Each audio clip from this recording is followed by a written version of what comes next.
આમ તો પેલા કહું તમને, આખું તંત્ર ખાડે ગયું અને એના કોઈ અગર દોષિત હોય તો આપણે ખુદ છીએ, નાગરિકો છીએ. આપણે મત આપતી વખતે ક્યારેય નાગરિક હોતા જ નથી. મત આપતી વખતે આપણે લેવા, કડવા, ચુવાડિયા, તળપદા, ઘેડિયા, બ્રાહ્મણ, રઘુવંશી, ઓબીસી, દલિત, માઇનોરિટી, આપણે આવા હોઈએ છીએ. બધાને ખબર, કારણ કે ત્યારે શું હોય છે, સારું નથી જોતું, મારું શું છે જોઈએ છીએ. બરાબર હવે છે. એને ખબર નથી કે રોડની કોઈ જાત નથી હોતી, જ્ઞાતિ નથી હોતી, વર્ગ નથી હોતો, રોડનું કોઈ હોતું નથી, નળનું કોઈ હોતું નથી, શિક્ષણની ફીનું કઈ હોતું નથી, જાહેર આરોગ્યનું હોતું નથી, જાહેર સલામતી છે એની કોઈ કાસ્ટિઝમ નથી હોતી. એ તો સાર્વજનિક છે. એટલે આપણે ક્યારે સાર્વજનિક હિત માટે તો મત આપતા જ નથી. આપણે તો ઉમેદવારે આપણી નાયતનો છે કે કેમ, પછી મતનું જે થવું થાય, આપણા મતનું સુરસુર્યું થઈ જાય તો પણ માની લો કે કોઈ બ્રાહ્મણ ઉભા છે, હું એમ કહું બ્રાહ્મણને મત દેવાય, એટલે આ કૌશલ્યવાનને દેવાય, બ્રાહ્મણને નહીં. ગમે નાતનો હોય, એ કદાચ દેવી પૂજક કેમ નથી, પણ ઉત્કૃષ્ટ કક્ષાનો વ્યક્તિ હોય, વિઝનરી હોય, તો એને મારે મત દેવો જોઈએ. મારે એમ ના માનવું જોઈએ કે એ દેવી પૂજક છે ને હું ફલાણો છું, એવું કઈ ન હોય. ભલામણા લોકતંત્રમાં સારામાં સારો માણસ જે હોય, જે વિઝનરી હોય, આવડત વાળો હોય, કૌશલ્યવાન હોય, નિષ્ઠાવાન હોય, પૈસા ખાતો ન હોય, ટૂંકમાં એવા લોકો ઉભા હોય એને મત આપવાની આપણને હજી ટેવ નથી પડી. એટલે કરણભાઈ, પહેલી વાત તો એ કે આપણે મુશ્કેલીમાં છીએ. આ વાત આ તો ખાલી ઇન્ટ્રો બાંધ્યો. હવે હું આપને કહું, અત્યારે દેશભર, આપણા રાજ્યની વાત કરીએ, 4 કોર નેશનલ હાઈવે થી માંડીને ઇન્ટરનલ માર્ગો શહેરભરના, એ બધા જ રોડ તમે જુઓ, ખાડાની વચાળે ક્યાંક ક્યાંક ક્યાંક ક્યાંક રોડ છે.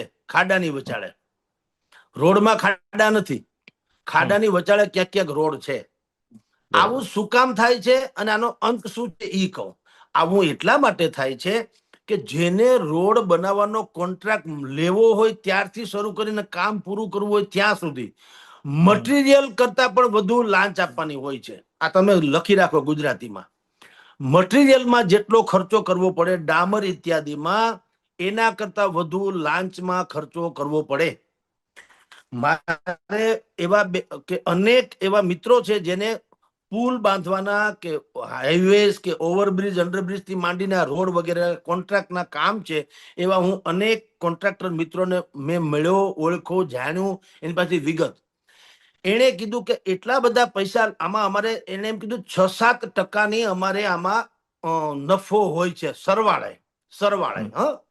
પણ શું કામ હોવો જોઈએ 12-15%, પણ 12-15% અડધો નફો અમારો લાંચ દેવામાં વયું જાય છે.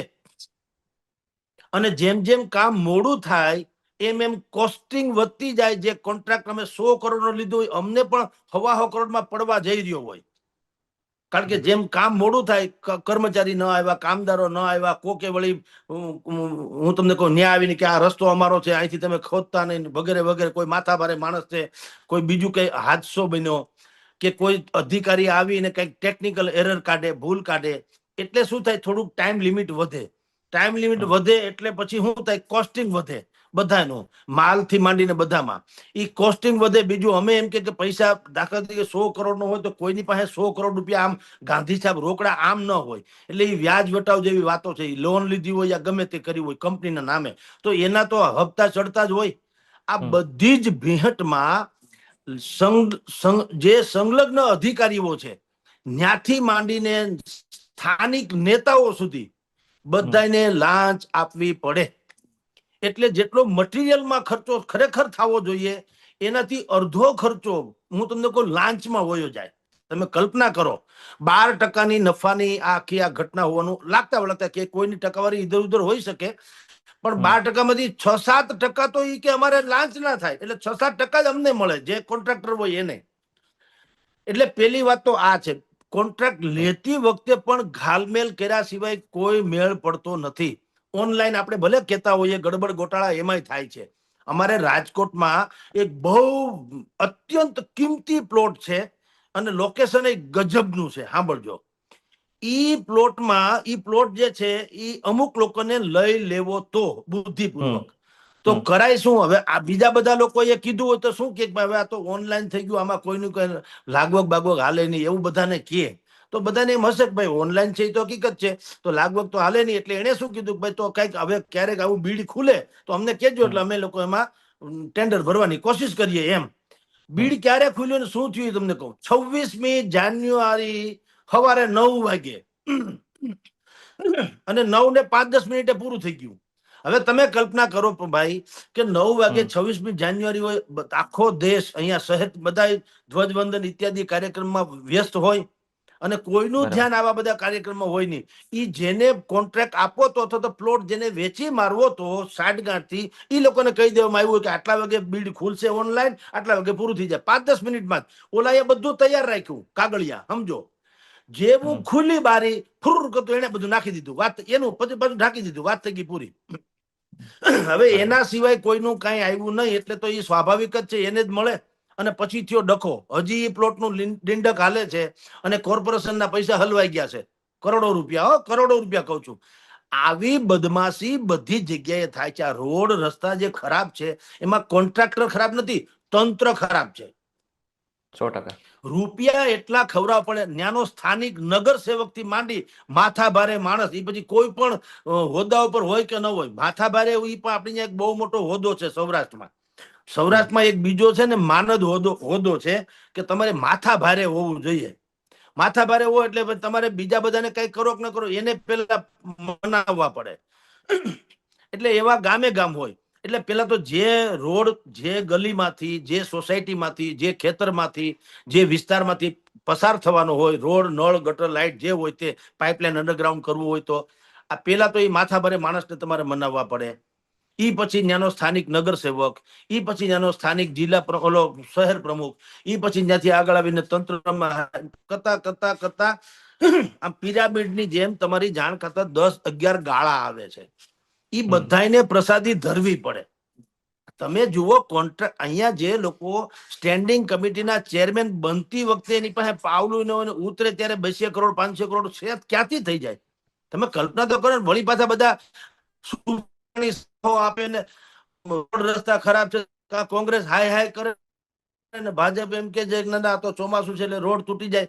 એલા એરપોર્ટના રોડ કાને તૂટે? એ ડામરનો છે, હોનાનો છે?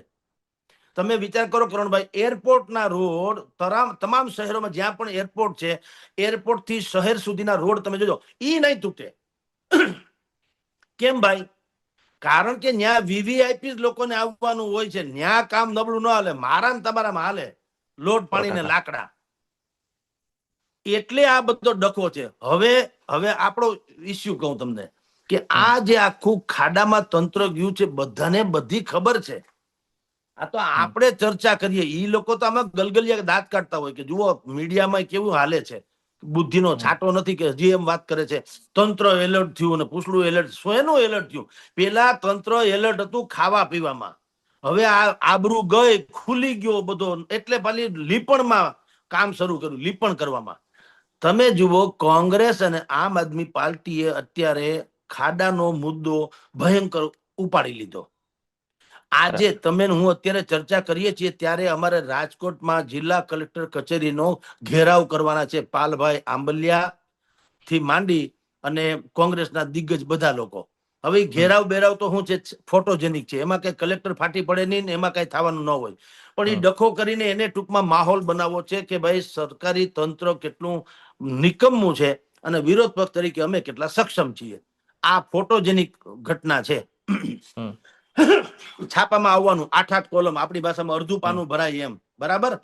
કોંગ્રેસે ઘેરાવ કર્યો, પોલીસે લાઠીચાર્જ કર્યો, હજારો લોકો ઉમટી પડ્યા, માછલા જોયા સરકાર ઉપર, બધું પતી ગયું.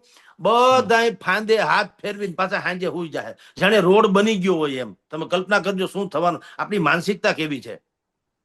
એટલે ભાઈ એને કાર્યક્રમ કરી નાખ્યો, એમાં ઈ ઉજળા થયા કોંગ્રેસ, એમાં ના નહીં. એનો જે ધર્મ છે વિપક્ષ તરીકેનો, એને કરી નાખ્યો. પણ જનતાએ સંતોષ માની શું કામ લેવો જોઈએ? ઈ ઘેરાવ ઈ તો જનતાએ ચાલુ રાખવો જોઈએ યા કરવો જોઈએ. યા તો તમે એમ કહો ભાઈ અમારી પાસે ટાઈમ નથી, અમારા છોકરાને સ્કૂલે મૂકવા જવું કે ઘેરાવ કરવો, ઓકે કઈ વાંધો નહીં. તમે અવગણના તો કરી શકો કે નહીં? નાના બાળકને, નાનું હોય 2-3 વર્ષનું ઢીંગલું હોય, તમે એને જો બહુ ખીજાવ ને તો એ તમને મને પહોંચી ન કે પછી શું કરે, એ ખૂણામાં રિહાઈને ખૂણામાં બેસી જાય.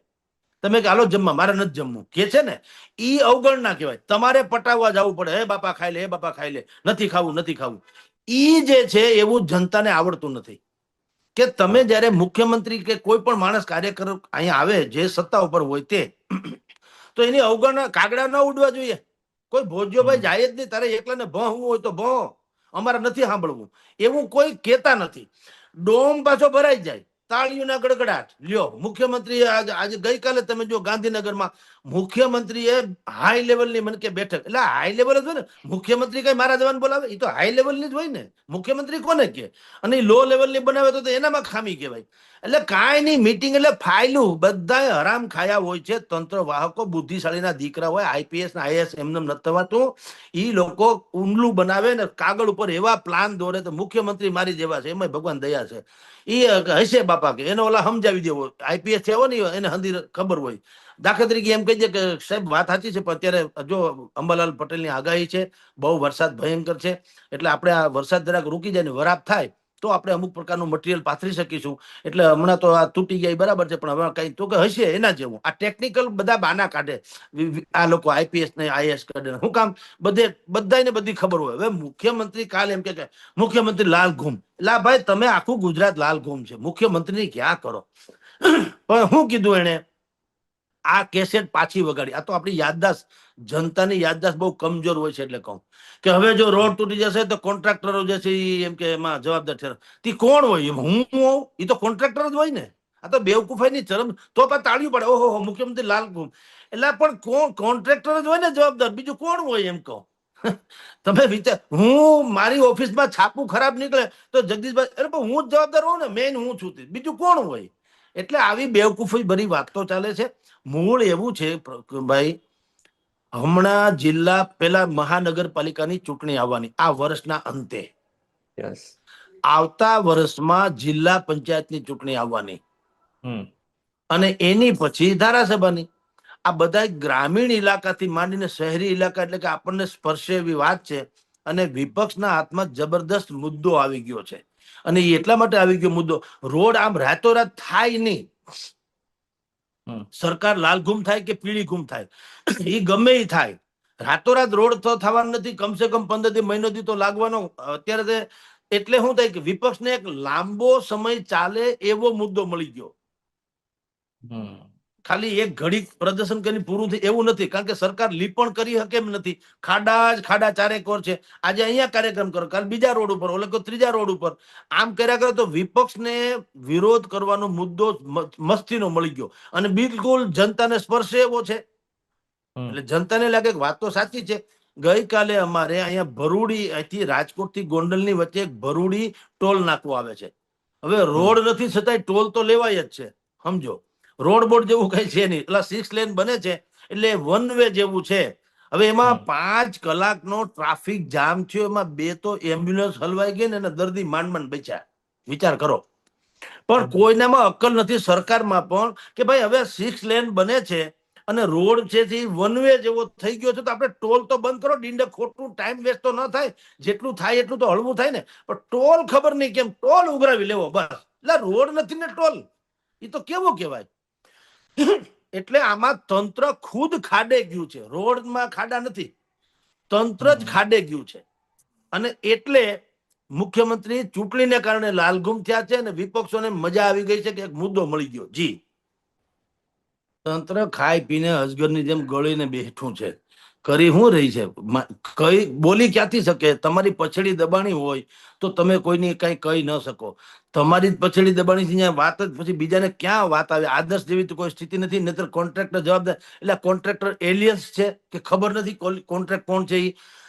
કરોડો રૂપિયાનો કોન્ટ્રાક્ટ તમે કોને આપ્યો છે તમને ખબર, તંત્રને ખબર ન હોય તો તમારે ભાષણ આપવાની ક્યાં જરૂર છે? એને જ બોલાવો ને તાત્કાલિક, કોન્ટ્રાક્ટ છગન મગનભાઈ જે હોય એને, અને બોલાવીને કહી દો કે ભાઈ આપણે વાત થઈ હતી, આટલા સમયમાં પૂરું કરવાનું, મારે કઈ સાંભળવું નથી, એની શિક્ષા કરો, બ્લેકલિસ્ટ કરો.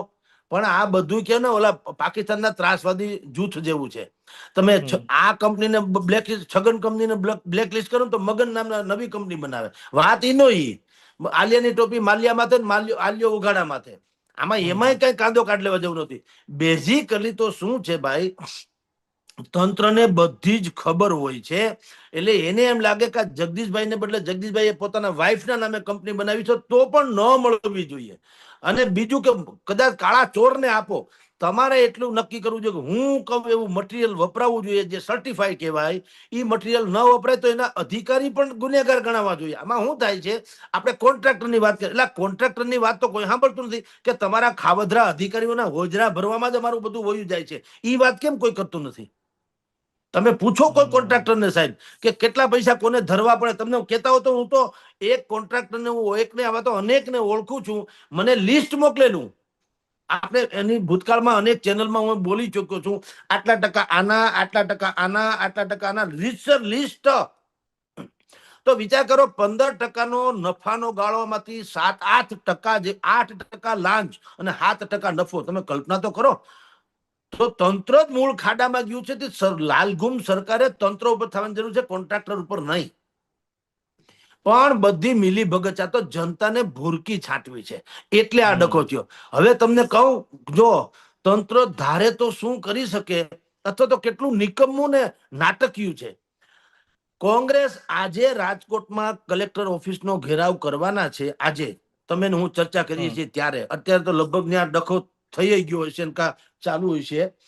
તો એ તંત્રને ખબર પડી ગઈ એટલે શું થયું, ગઈકાલ રાતથી રાત્રે ઝરમરિયા વરસાદ વચ્ચે ડામર કામ શરૂ કરી દીધો, 4 કોર. બધા અધિકારીઓ રોડ ઉપર ઉતરી આવ્યા.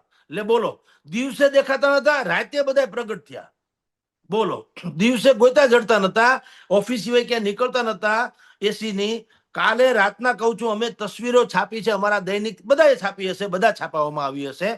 રાતના તમામ મશીનરી સાથે ઉમટી પડ્યા, રોડ રોલર ને પછી જેસીબી ને બધા કર્મચારી કામદારો ને પાવડા ને ત્રિકમ ને બધું લઈને મંડ્યા. કાલે જાણે રાજકોટને નંદનવન બનાવવું એમ હજારો લોકો, કહું છું હજારો કર્મચારીઓ એટલે શ્રમિકો અને સેંકડો અધિકારીઓ કાલ રોડ ઉપર ઉતરી આવ્યા. કેમ ભાઈ, અટા સુધી ક્યાં ગયા હતા? તમે જુઓ, ધારે તો તંત્ર શું કરે ભાઈ, તમને ભીહ પડે ત્યારે તમે રોડ ઉતરી આવો છો, રોડ ઉપર આવી જાઓ છો. જનતાને ભીહ પડે ત્યારે તમારી સંવેદના ક્યાં જાય છે? અને છતાંય કહેવાય હું સંવેદનશીલ સરકાર. એ બેવકૂફાય છે. સંવેદનશીલ એટલે તો પ્રવાહી સ્થિતિ હોય ને, ડેન્જર હોય ને સંવેદનશીલ કહેવાય. સંવેદનાપૂર્ણ શબ્દ સાચો છે, પણ એ ભગવાન દયા છે.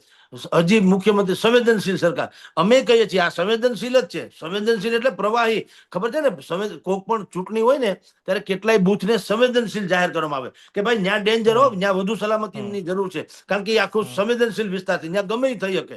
તો સરકારને હજી એ બુદ્ધિ નથી કે સંવેદનશીલ શબ્દ મૂકવો સાચી વાત છે કે સંવેદનાપૂર્ણ. ખરેખર તમે સંવેદનાપૂર્ણ હોવા જોઈએ કે જનતાની પીડાની અહેસાસ તમને થાય છે, એટલે તમારી સરકારને તમે સંવેદનાપૂર્ણ કહો. પણ રૂપાણીના વખતથી, સ્વર્ગીય વિજયભાઈ રૂપાણીના વખતથી હાલ્યું આવે છે સંવેદનશીલ સરકાર, સંવેદનશીલ સરકાર.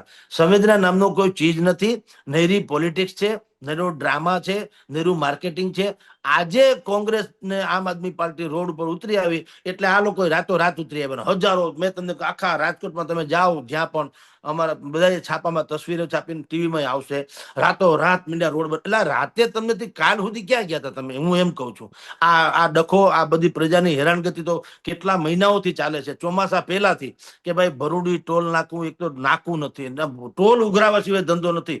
પણ તમે વિચાર કરો, રોડ નથી ને ટોલ છે નો. ખરેખર તો રોડ હોય, સારી કક્ષાના હોય તો તમે ટોલ ઉઘરાવી શકો. રોડે જેવા તેવા નહીં, એને બદલે રોડ જ નથી, 6 લેન બને છે, 2 લેન છે.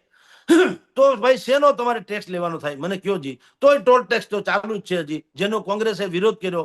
અમારા અહીંયા કોંગ્રેસના અગ્રણી છે, યુવા અગ્રણી છે, રાજપૂત કરીને, રોહિત રાજપૂત, એને બધું હાહાકાર મચાવ્યો છે, બધું કરે છે. પણ એ વિપક્ષની જગ્યાએ છે. જનતાને ખુદે આમાં બીજું કાંઈ કરવાની જરૂર નથી. બધા પ્રજાને એવું થાય ને ભાઈ તમારે બોલવું, પણ અમારે બધા કામ નહીં હોય ઘરના. ઓકે, હું તમને એક ફોર્મ્યુલા આપું કહું, કામ હોય તો તમે અવગણી તો શકો કે નહીં. મેં ઓલા છોકરાનો દાખલો આપ્યો, રિહાઈ તો શકો કે નહીં, કે એ તમે નથી કરી શકતા એમ. જો તમે રીસાઈ શકતા નથી તો તમને કોઈ મનાવવાના નથી, લખી રાખો. તમે જો રીસાઈ ન શકો તો તમને કોઈ મનાવવાનું છે નહીં. તમારે અહીંયા ખાલી કોંગ્રેસે કરવું છે એમ માનો છો એટલે કોંગ્રેસ તમે મત તો કોંગ્રેસને દેતા તો છો નહીં. હું કામ ભાઈ કોંગ્રેસ કરે? આ તો ઠીક છે એને જીવતું રહેવું એટલે કરે, બાકી નગુણા લોકોને કોણ મદદ કરે? તમારામાં ગુણિયલ છે કઈ ગુણા? એટલે તમે નાગરિક છો. એટલે જનતા જો તંત્રની અવગણના કરે આ રીતે એના કાર્યક્રમમાં જવાનું ટાળે તો એને ખબર પડે કે જનતાનો કંઈક રોષ છે. પણ મેં તમને કીધું એમ ભાઈ, આપણે ત્યાં જનતા હવે લઘુમતીમાં છે અને કાસ્ટિઝમ બહુમતીમાં છે. કોર વોટર જેને કે કમિટેડ વોટર્સ એ બહુમતીમાં છે. એટલે તો ભાજપથી માંડીને કોઈને કઈ પડી નથી. તમારી મારી આપણે ગમે એટલું અહીંયા બોલીએ એને અસર હું કામ નથી થતી? એને ખબર છે જીતવા માટે જેટલા મત જોઈએ એ તો મારા ખીચામાં છે. પછી જગદીશભાઈ બોલે કે છગનભાઈ બોલે કે કરણભાઈ બોલે કે ફલાણાભાઈ બોલે, ક્યાં ફરક પડતા હે? જોઈએ છે તો ખરા મત જોઈએ એટલા જીતવા માટે. તો આપણે તો મૂળ જીતવાથી કામ છે ને. બોલ્યા કરે ભલે બોલતા, આ સ્થિતિ છે જી.